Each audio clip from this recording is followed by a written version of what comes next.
Welcome to Sports Talk in the Burgh, the show where three degenerate college students try to defend sports takes that none of us were good enough to play.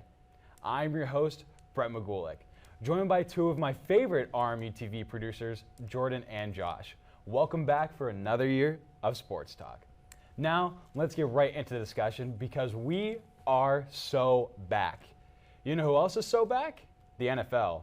But you know who's not coming back to the Cowboys? Micah Parsons. The All-Pro defensive end is officially a Green Bay Packer with a blockbuster move. Are the Packers the new NFC favorites? Josh, what do you think about this? I'm going to actually play fairly skeptical on the Packers this year. I think they're a team who has the ability to get far. Obviously, we saw what they did to the Packers 2 years ago in the playoffs. We know they're a very talented team.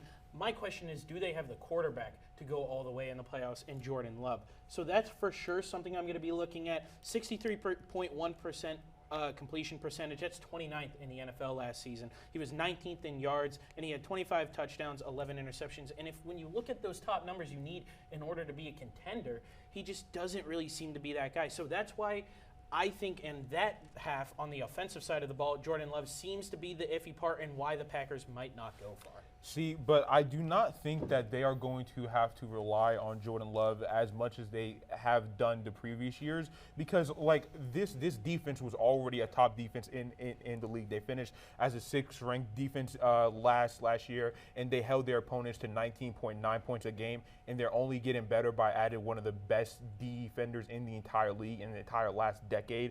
And their offense was also a top 10 offense in the league last year. They added a stud rookie receiver in Marcus Golden. And when you have a team that is coming back, they have a good O-line in there. I think they're going to primarily build through that run game with Josh Jacobs because they were so dominant when they really figured out how to use him last year. So I think if you rely on the defense and you rely on the run game, you don't have to put everything on Jordan Love. And we've seen teams in the past, like the 49ers with Brock Purdy, and even with Jimmy G, you don't have to have an elite quarterback. I think that's fair, and we know how dominant of a player Parsons is, but is Parsons really that guy who, I mean, yes, he's like an X factor for a team like the Packers, but is Parsons really that guy who's going to be just the game disruptor? I don't think we've seen enough of that from him in terms of his career overall. Now, yes, he's still very, very young, and when you sign him, you don't sign him for just a season. So he's something you can obviously build upon. But I just wonder, is Parsons going to be that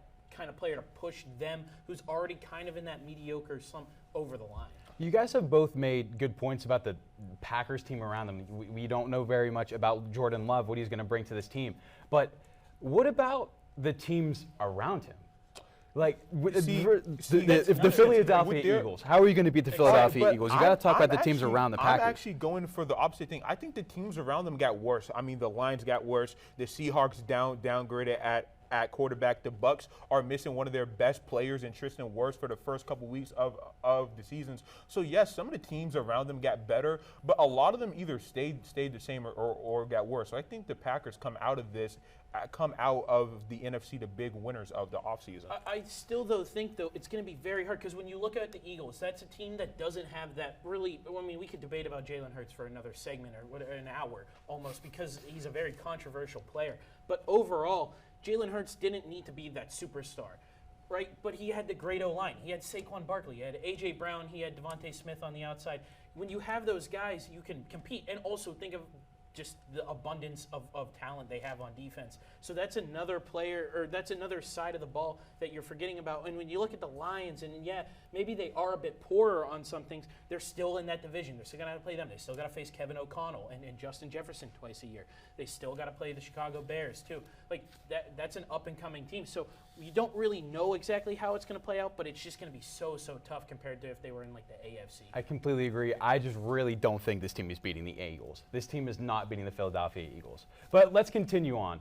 But instead of us three geniuses yelling at each other about who's going to win the Super Bowl, we decided to see what everyone around campus thinks. So let's head to Bobby Mo. Oh wait, that's the wrong segment. Well, let's take a look to see what everyone thinks.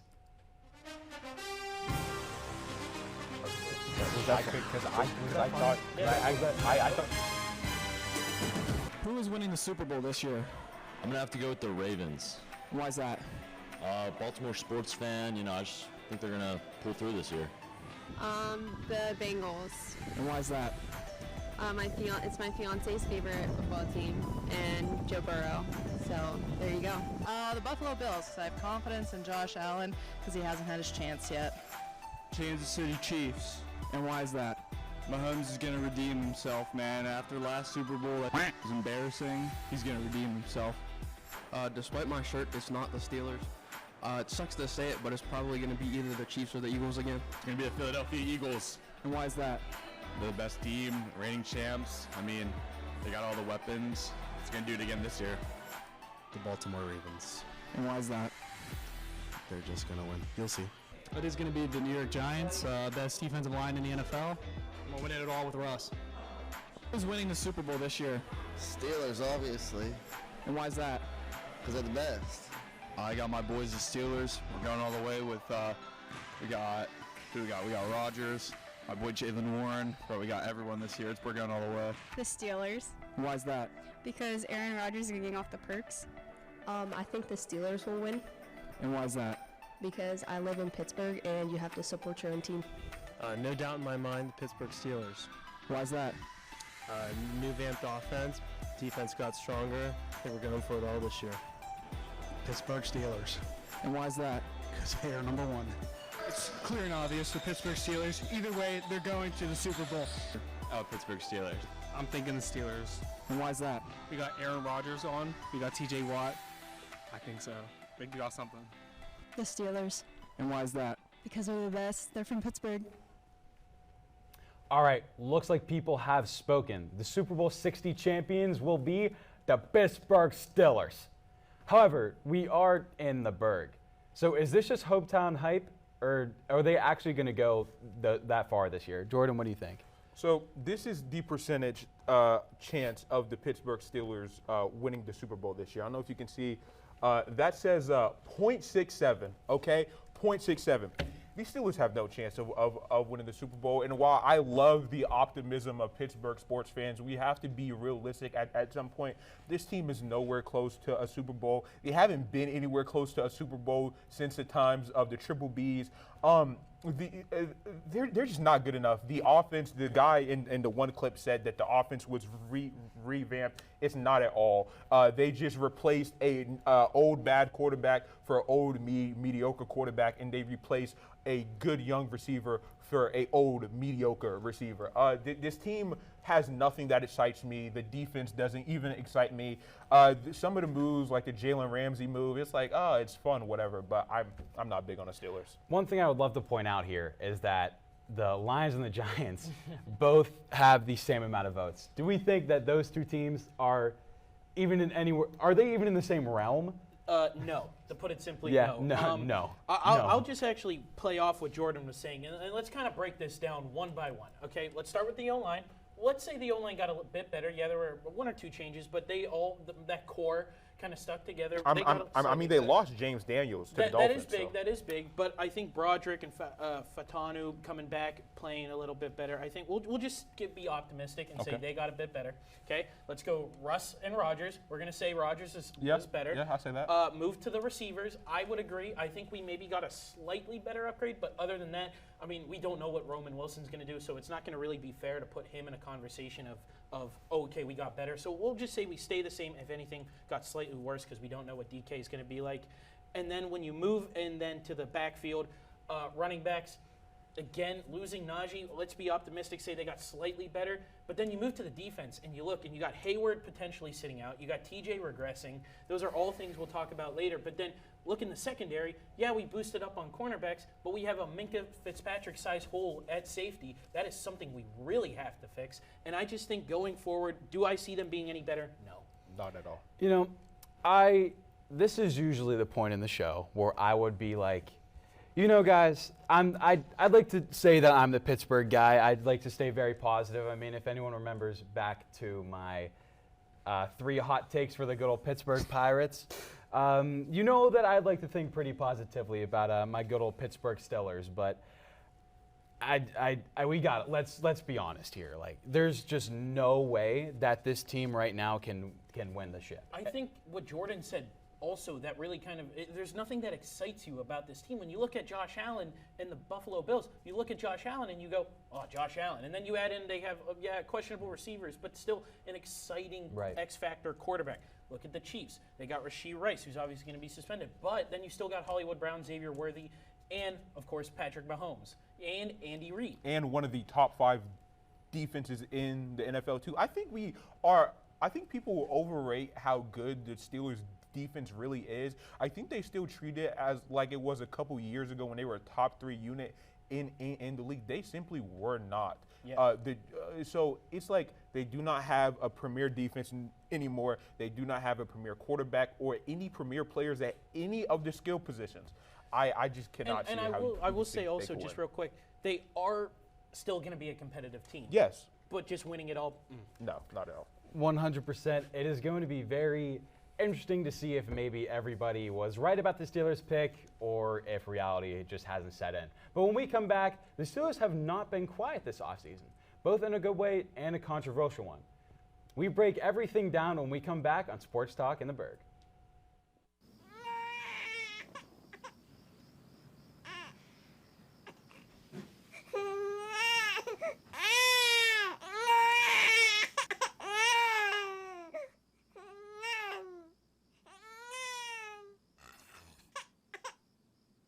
If you love them enough to suck the snot out of their nose at 4 a.m., then surely you'll check nhtsa.gov/the right seat to make sure they're in the right car seat.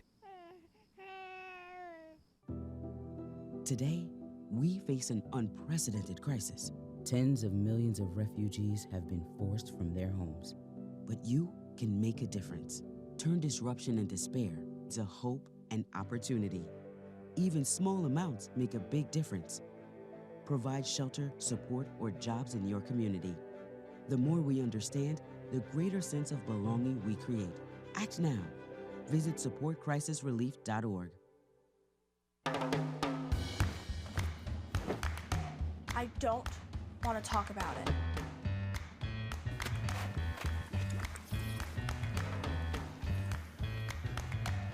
I don't want to talk about it.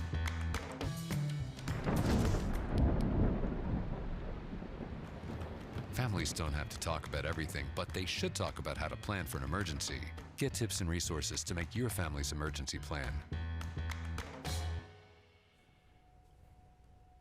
Welcome back to Sports Talk in the Burgh. Ahead of their Week 1 matchup this weekend, let's talk about the good old Pittsburgh Steelers a little bit more. Well, the Steelers have been making moves all offseason, acquiring Aaron Rodgers, DK Metcalf, Jalen Ramsey, and many more were added to the team. Arguably the biggest move, however, was re-signing TJ Watt to a 3-year extension. And that time making the highest non-paid QB in NFL history. So was this the right decision to offer him that huge contract? Jordan, what do you think?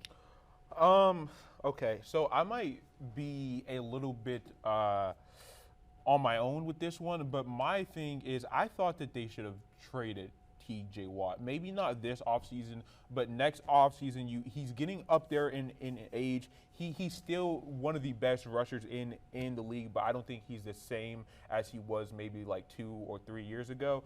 But I think this team is old. This team is mediocre. I think if they were able to trade TJ, get a couple first-round picks, and then really build a new, younger core, I think that the organization would be better off because, like, he's still good. You can see in 2024 he had 11.5 sacks. He forced 6 fumbles, had 61 tackles. But he can only do so much. He cannot win this team a Super Bowl. So I thought that they should have traded him. I don't agree with giving him the big money. I agree. I think when you look at this team on paper and you look at the competitiveness, obviously we just talked about before the break about how we don't think they're going to be able to push that over into the Super Bowl. It's the same thing with this. I don't think T.J. Watt, his prime, it seems to have regressed a little bit. He doesn't seem like he is that player anymore. Another thing is the injury history. Yeah. He hasn't been healthy an entire season since 2022 when he had that extended timeout with the pec injury. So I think when you look at that, the style might change for him a little bit. I thought last year was the big year where you started seeing the good old Myles Garrett excuse of, oh, well, he's making impact without being on the box score. Yes, I think that's true. I think they're going to obviously focus on TJ Watt more than the other guys, allowing them to get open and get in for their plays. But I just think overall, when you look at this team, his value right now is only going to keep decreasing. Might as well cash in on him while he's still at that level where he will help a contender go over the bar. I just don't think that team is the Steelers. I think they should have moved on for him for sure. I have to disagree on this one, just because if you look at the only thing we need to argue about here, the only argument I have, they're 1-11 without him. 1-11. They do not win without TJ Watt. And if you ever want to make a push to a Super Bowl like Tomlin has said they've been doing for the last however many years, you don't win without him. You just don't do it. Tomlin How are you can gonna say whatever he wants about wanting or doing a big push. But, Brett, can you really sit here and tell me that what they have done the last 3 seasons is them doing a big push? No, it is not. I completely agree. No. But how are they not? They go 9-8 every year, right? Yes, I understand what you're saying is that if you are going to be a team that goes for a Super Bowl, you want TJ Watt on your team rather than not on your team.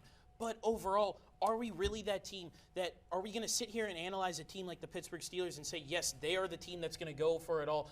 They need TJ Watt? No. They aren't close. They are steps away from the steps to get them to a Super Bowl. Sure. They do not have a quarterback. They do not have a premier player on offense. They do not have a good line. They don't have anything good and young. This team relies so much on their defense. How are you not going to re-sign the most pivotal guy on their defense? You trade him and rebuild your defense. Exactly. All right. Unfortunately, this one's going to have to be cut short. We're just going to have to wait and see how he does this season. While all is good between Watt and the Steelers, the same cannot be said about the team and star D tackle Cam Hayward. Hayward is threatening to miss time, including the Week 1 matchup, if he does not get the pay raise that he requested from this team. After giving so much to the city of Pittsburgh, the fan backlash has not been kind. Is this warranted, or is Steelers Nation overreacting? Josh, what do you think? I cannot understate enough how disappointed I am in Cameron Hayward. Even further than that, I'd cut him. I take the hit. I trade him. I look for any possible outcome that results on him not being on my team any further. I don't know where the audacity comes from. Yes, he has been on the team so long. Yes, he has been good so long. He had a good year last year. Don't get me wrong. He had 8 sacks and over 20 assists on tackles, and that's big for an interior lineman like him. But overall, man, the year before that, in 2023, he was poor. He was stinky, Jordan. Yes, stinky. I know. He was stinky. And so, with that being said, I don't know how you have a season like that, then you have a bounce-back year, which is still lower than your prime years. It still wasn't really his peak year. That wasn't a career year for him, at least in terms of a lot of the solo stats. And so when you look at that, how can you sit here and demand more? Plus then to fight with the fans over more of that with his brother. And your brother who's a tight end who's not good enough to make the roster as a tight end. He has to play fullback. There's just so much wrong with going on with him right now. I'd find any way possible to get him off my team ASAP. Josh, I'm in 100% agreement with you. The fact that this man just got paid. The fact that this man just got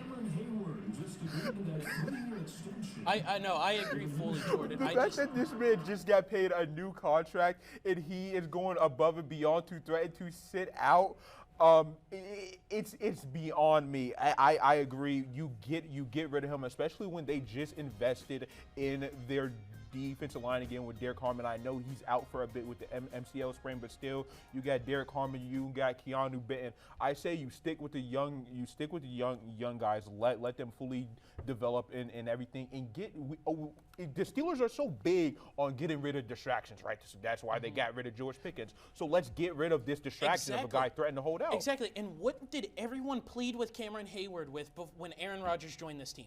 Everyone thought Aaron Rodgers was going to join this team and become a big chaotic factor in the locker room. Oh, is he going to listen? Is he going to be worried about the election in 2028? Is he like, what is this guy going to be focusing on? It's probably not going to be football. Aaron Rodgers has come in and just kept his mouth shut. Yeah. He said he's going to play. He's not likely he's going to resign. He's probably going to retire after this year. He has come in and pretty much said, "Hey, I got married. I'm really chill. I'm going to take it calm this year. I'm just going to stay out of the limelight." So many great things about the Steelers and Mike Tomlin about he wished he played for the Steelers for 15 years. And they talk about all this drama. And then you have the veteran of the same amount of time in here acting like this when everyone was looking at him to be the leader in this. I also think you made a great point when you talk about he just got the pay raise. Yeah, he just got a pay raise. Why does he need to keep going and keep demanding more? And I just think with all the drama going on, Jordan, I completely agree. Get rid of the distraction. That's what we want. That's what Tomlin wants. Get rid of it. You know, I'm not sad about Cam Hayward. I'm just really disappointed that it's really sad, come Brett. down to this. No, it is sad. And I've always been a Cam Hayward advocator, but this is just a new low that we've seen. All right, let's move on. I can't think about this anymore. The Steelers will begin the 2025-2026 season against the New York Jets this Sunday at MetLife Stadium. It is going to be Justin Fields versus Aaron Rodgers, both sporting new uniforms going against their former teams. So, who will have the better revenge game? Jordan, who do you think is going to win this one? Aaron Rodgers. The New York Jets offense, I believe, is going to be absolutely putrid this year. They were not the best last year, but they were better than they were going to be this year. No, they're not going to be able to throw the ball. Justin Fields is not a throw of the football. That man's a runner. And they have a 3-back running back committee and they're not going to be using their star back in Breece Hall like they should. I have no confidence in this Jets team. The defense is probably still going to be good, but I think Aaron Rodgers and the Steelers are just a better team at this point in better situations. And who's the quarterback's best friend? The O-line. Who just got hurt today? Elijah Vera Tucker, probably out for the season, especially in a running game like that. The Jets are going to probably use. Unlikely. I think that they're going to be able to at least win that game. That first game without him, that's going to be tough. Over the season, they maybe can adapt. But I just think it's so much set up for Rodgers to have come back into the place where so much kind of negative stuff surrounded him. And I think he's going to be in a prime position to relinquish all of that. I think Fields is, especially with having been on the team last year, the Steelers know Fields' weakness. There's a reason they benched him for Russ. So I think he's going to look like a zebra back there, kind of with his head cut off, just running around trying to, if they shut down those running lanes on the outside. Now, of course, you know who would help that? Cam Hayward and TJ Watt. Yeah. I hope they're both at their A game for that, because if they can disrupt it, having practiced against him so much, man, Fields is going to have a tough time. Yeah, Fields is like the Steelers are going to be the lion. Fields is going to be the gazelle. I think the Steelers are going to have their way with them. My question that I have for you guys is, it's the question that everyone's had on their mind since the Steelers signed Aaron Rodgers. Does he still have it? Do we think that he can go out there and put up 3 touchdowns a game? Obviously, 3 touchdowns a game might be a little bit overborn. He's not MVP Aaron Rodgers from 2019, but people are saying he's washed. No, he's not washed. He had a pretty decent year last year. He had a statistically, arguably a better year than Josh Allen last year. Yeah. He had more yards and a higher completion percentage, which is huge. He had the same amount of touchdowns and the same amount of interceptions. Or Josh Allen had less interceptions, rather. But still, a 63% completion percentage, a 90.5 QBR, over 4,000 yards still. This guy's still got it. Now, of course, will the Steelers, can that take a long term? We just talked about that. But in terms of the Jets, man, I don't see what they have that's going to better what the Steelers have in Week 1. Frankly, I do believe that the Jets did get worse switching from switching from Aaron Rodgers to Justin Fields, and the way that he does not have that throwing power that Rodgers does. I think it's all going to go down to that O-line between both teams. It's all going to be O-line between both teams. All right, that is going to do it for this portion of Sports Talk in the Burgh. When we return, the football discussion does not end, however. Jordan is going to break down his top 5 sleeper teams. Don't go anywhere.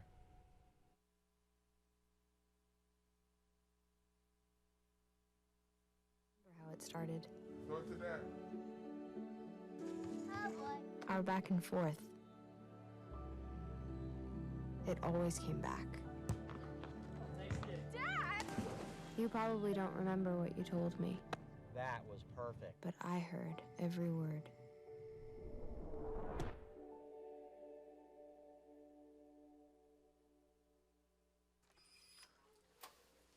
recently on Colonial Sports Center, we've had a tough time pronouncing names. You know, everybody just can't seem to get the flair for the names that we have here. Supiani Melee. Great. Okay. Number 2. Neka Azibo. Number 3.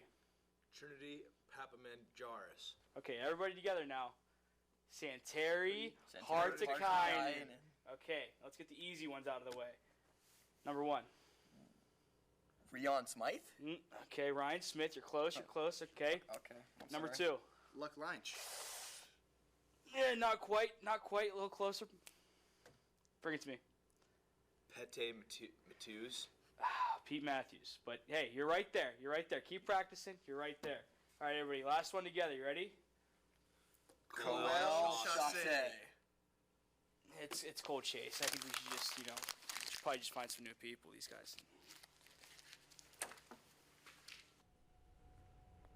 Welcome back to Sports Talk in the Burgh. It's time for Jordan to break down his top 5 sleeper teams. Jordan, floor is yours. All right, ladies and gentlemen. Well, last year, Caden took a shot and did okay, but I'm smarter, so let me give this a try. All right, so we are starting off this list with a little bit of controversy. At number 5, we got the New York Football Giants. So yes, I know the Giants are normally terrible at this game we call football, but this year they have one of the best defensive fronts with Sexy Dexy and Brian Burns, Abdul Carter, the rookie that they just took number 2 overall, and Kayvon Thibodeau.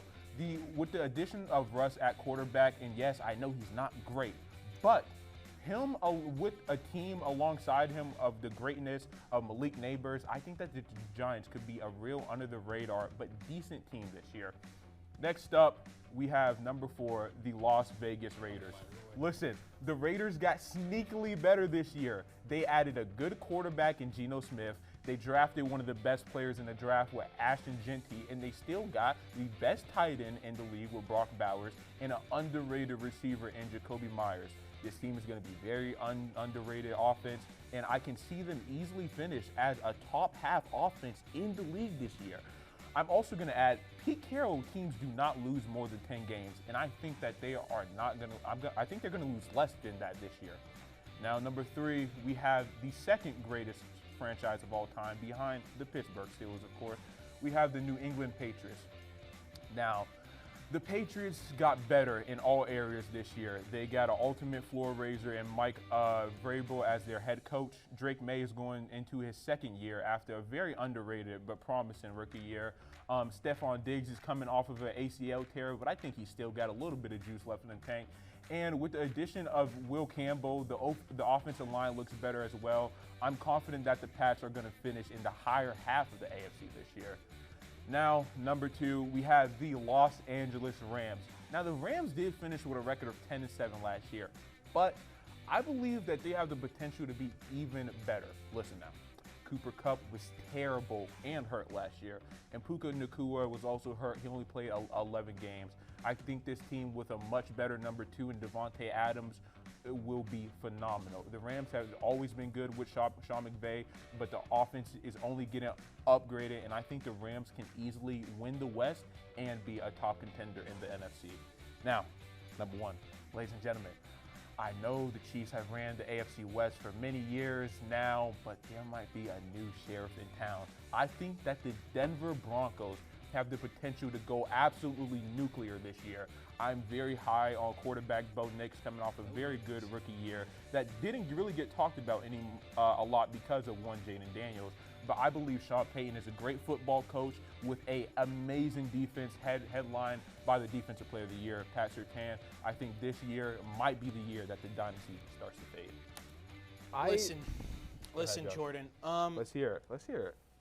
Giants, bad. No, we already. If the Steelers aren't going to be good, Giants aren't going to be good. Raiders, still bad. Geno Smith washed last year. One of the worst passing offenses in the league last year with the Seahawks. Who was your 3rd? The Rams. Stafford hurt. If Stafford's hurt, that Stafford's going to play week 1. Stafford's going to play week 1. Well, will he play week 4, week 5, week 6, week 7?